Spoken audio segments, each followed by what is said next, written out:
So yun guys, for today's video, i-open lang natin ang ating Roblox account or yung ating Roblox app. And make sure guys na meron kayong balance or meron kayong Robux sa inyong account para makabili tayo ng mga items sa Roblox. So pagka-open guys ng homepage, itap nyo lang yung avatar na nandito sa may middle part. So tap nyo yung avatar.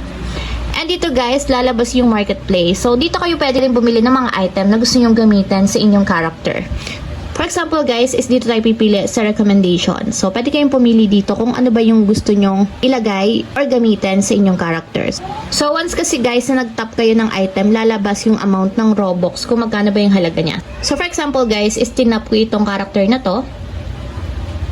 And makikita nyo guys, 250 yung lumabas. Ibig sabihin, 250 Robux yung kailangan natin para mabili natin itong item na to.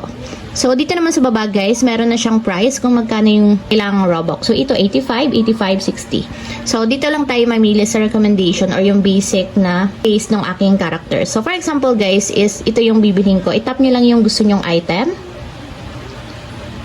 So, yan. Kung makikita nyo guys, lumabas yung price niya, 11 Robux. So, ang gagawin natin para ma-purchase natin yung item, is tap nyo yung green.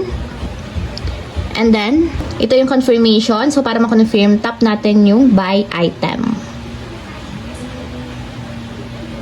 And then, guys, kung makikita nyo, lumabas sa taas is purchase. So, yun na yung naging mukha nung aking character. So, naging 29 na lang yung aking available balance sa Roblox. So, kanina kasi is 40 yan. So, naging 29 na lang since bumili nga tayo ng item sa Roblox. So,